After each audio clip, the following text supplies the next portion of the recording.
আপনারা অন্তর্বর্তীকালীন সরকার অলরেডি ভারতীয় প্রেসক্রিপশনে চলা শুরু করেছেন। ভারতের দেওয়ার লিস্ট দিয়ে আপনারা অন্তর্বর্তীকালীন সরকারে নিয়োগ দিচ্ছেন। সচিবালয়ের গুরুত্বপূর্ণ জায়গা থেকে আপনারা আওয়ামী প্রেতাত্মাদের সরাতে পারছেন না, প্রশাসন থেকে সরাতে পারছেন না। প্রফেসর মোহাম্মদ ইউনূস, আপনাকে আমরা শ্রদ্ধা করি, সম্মান করি।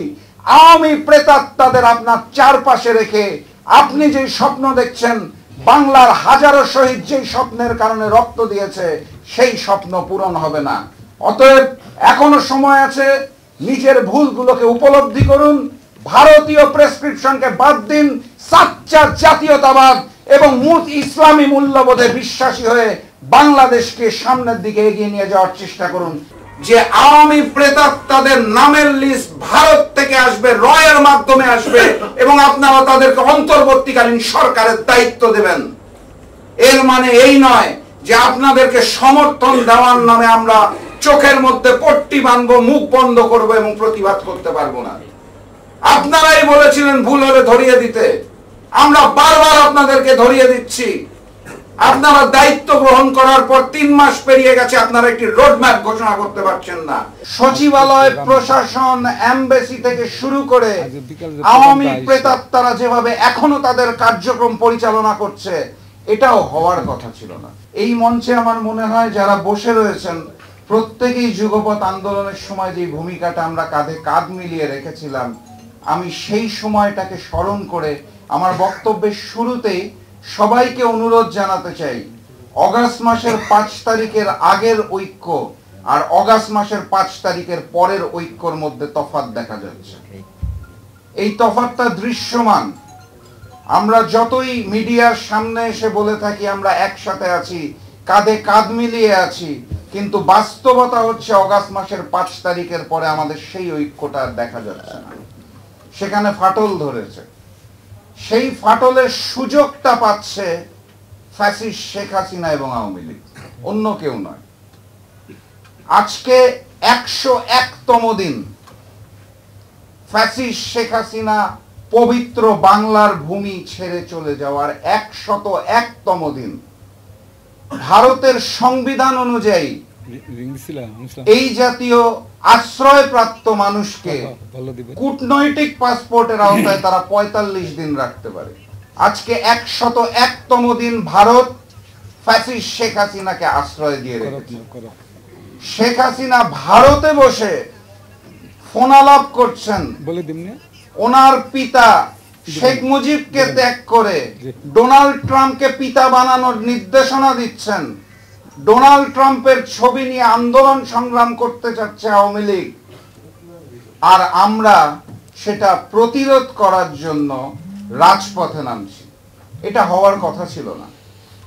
এটা হওয়ার কথা ছিল না যে গতকাল রাতে রাজপথে বৈষম্য বিরোধী আন্দোলনের আহতরা পা হারিয়ে, হাত হারিয়ে, চোখ হারিয়ে রাজপথে নেমে সুচিকিৎসার দাবি জানাবে। এটা হওয়ার কথা ছিল না।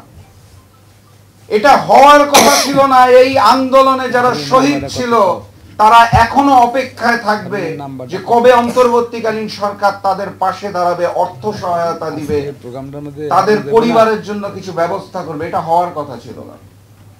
সচিবালয়, প্রশাসন, এমবেসি থেকে শুরু করে আওয়ামী প্রেতাত্মারা যেভাবে এখনো তাদের কার্যক্রম পরিচালনা করছে, এটাও হওয়ার কথা ছিল না। আমরা প্রফেসর মোহাম্মদ ইউনূসের নেতৃত্বে অন্তর্বর্তীকালীন সরকারকে বাংলাদেশের প্রত্যেকটা গণতান্ত্রিক দল সমর্থন দিয়েছিলাম, এখনো সমর্থন দিচ্ছি। আমরা বারবার বলছি আপনারা ব্যর্থ হওয়া যাবে না, আপনারা ব্যর্থ হলে বাংলাদেশ ব্যর্থ হবে। কিন্তু এর মানে এই নয় যে আপনারা আওয়ামী প্রেতাত্মাদের প্রশাসনের বিভিন্ন স্তর থেকে সরাতে দিনের পর কালক্ষেপণ করবেন এবং ব্যর্থ হবেন। এর মানে এই নয় যে আওয়ামী প্রেতাত্মাদের নামের লিস্ট ভারত থেকে আসবে, রয়ের মাধ্যমে আসবে, এবং আপনারা তাদেরকে অন্তর্বর্তীকালীন সরকারের দায়িত্ব দেবেন। এর মানে এই নয় যে আপনাদেরকে সমর্থন দেওয়ার নামে আমরা চোখের মধ্যে পট্টি বাঁধবো, মুখ বন্ধ করবো এবং প্রতিবাদ করতে পারবো না। আপনারাই বলেছিলেন ভুল হলে ধরিয়ে দিতে, আমরা বারবার আপনাদেরকে ধরিয়ে দিচ্ছি। আপনারা দায়িত্ব গ্রহণ করার পর 3 মাস পেরিয়ে গেছে, আপনারা একটি রোডম্যাপ ঘোষণা করতে পারছেন না। রাষ্ট্র সংস্কার করবেন, কাকে নিয়ে করবেন, কোন পন্থায় করবেন, কবে করবেন আপনারা বলতে পারছেন না। আপনারা অন্তর্বর্তীকালীন সরকার অলরেডি ভারতীয় প্রেসক্রিপশনে চলা শুরু করেছেন। ভারতের দেওয়ার লিস্ট দিয়ে আপনারা অন্তর্বর্তীকালীন সরকারে নিয়োগ দিচ্ছেন। সচিবালয়ের গুরুত্বপূর্ণ জায়গা থেকে আপনারা আওয়ামী প্রেতাত্মাদের সরাতে পারছেন না, প্রশাসন থেকে সরাতে পারছেন না। অন্তর্বর্তীকালীন সরকার নামটাই স্পষ্ট। অতীতে একটা সরকার ছিল, সামনে একটি সরকার আসবে, মাঝের সময় সরকার। পুরা রাষ্ট্র সংস্কার আপনাদের দায়িত্ব নয়। জরুরি প্রয়োজনীয় সংস্কার শেষ করে দেশের মানুষকে গণতান্ত্রিক বাংলাদেশ ফিরিয়ে দেওয়া আপনাদের দায়িত্ব। দ্রুততম সময়ের মধ্যে রোডম্যাপ ঘোষণা করুন। প্রশাসনের থেকে, অন্তর্বর্তীকালীন সরকার থেকে, সচিবালয় থেকে, এমবেসি থেকে, প্রত্যেকটি জায়গা থেকে আওয়ামী প্রেতাত্মাদের সরানোর ব্যবস্থা করুন। যদি মনে করে থাকেন বিএনপি, জামাত, জাকপা, গণ অধিকার পরিষদ এবং অন্যান্য সকল রাজনৈতিক দল, সকল রাজনৈতিক জোট আপনাদের সমর্থন দিয়েছে দেখে দিনের পর দিন, মাসের পর মাস আপনারা কালক্ষেপণ করবেন, আওয়ামী লীগকে পুনর্বাসনের ব্যবস্থা করবেন, ভারত এবং রয়ের গোলাম হয়ে যাওয়ার চেষ্টা করবেন, বাংলাদেশকে আবারও ভারতের করজ রাজ্য বানানোর চেষ্টা করবেন এবং আমরা চুপ করে বসে থাকব, তাহলে স্পষ্ট ভাষায় বলে দিতে চাই, কথাবার্তা পরিষ্কার, রোডম্যাপ ঘোষণা করে নির্বাচনের ব্যবস্থা করুন। নতুবা শেখ হাসিনার মতো আপনাদের বিরুদ্ধেও তৌহিদি জনতার রাজপথে নামতে বাধ্য হতে হবে। সংগ্রামী সাথী এবং বন্ধুগণ, বক্তব্য দীর্ঘায়িত করব না, অনেক জাতীয় নেতৃবৃন্দ রয়েছে, তারা বলবেন। আমি শুধু স্পষ্ট ভাষায় বলে দিতে চাই, এই নতুন যে সূর্যোদয়ের স্বপ্ন আমরা দেখেছিলাম, সেই স্বপ্নকে আর বিলীন করবেন না। প্রফেসর মোহাম্মদ ইউনূস, আপনাকে আমরা শ্রদ্ধা করি, সম্মান করি।